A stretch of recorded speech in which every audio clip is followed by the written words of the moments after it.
So here we are, we're going to take a look at this double contour. I'll do a setup for you. You see I've already got one up here. I've done this a couple of different times. Videos keep getting interrupted by the dog and the other things, so I'm on setup number 4 here. And we're going to do a 2D contour. I'm going to go ahead and start on the bottom and work my way up to the top. So I pick my geometry. My tool here is a 3/8 flat end mill. It's the biggest one we have. I like to use the biggest, most robust tools that we have for jobs like this. And something I want to double check on right here, I want to add something called a roughing pass, and I'll show you why in a moment. And your step over, once you check off roughing passes, this will show up. For my step over, I want to use half the diameter of the tool, 0.1875. And for my maximum step over in my roughing passes, I want to use 0.1875 as well. Let me show you what that will do. That gives you 2 tool paths.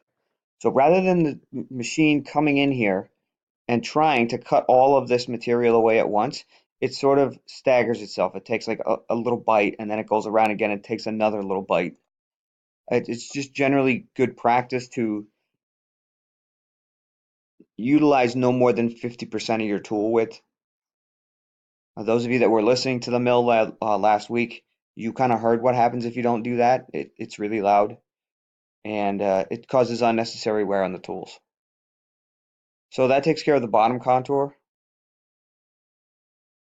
I'll do a 2D contour here. Same tool, 3/8 end mill, or excuse me, yes, 3/8 end mill.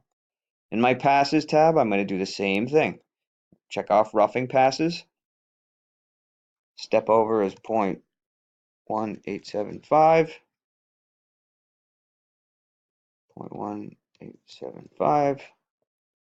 And I'm going to do 2 step overs on this. You'll see why I did 2 in a moment.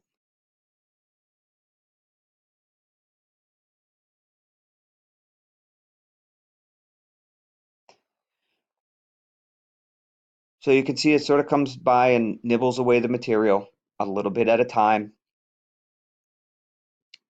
And there we have it. Now, because I have 2 different operations on here, I have Contour 6 and Contour 7.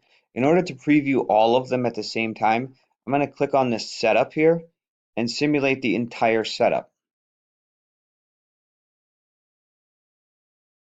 And you'll see it does the bottom contour first that I selected.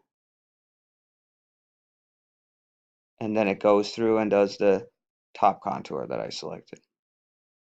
Actually, now that I go back and look at this, I don't need 2 step overs. I can go and change that to 1. So let's do that. Go back and edit, passes, step overs 1.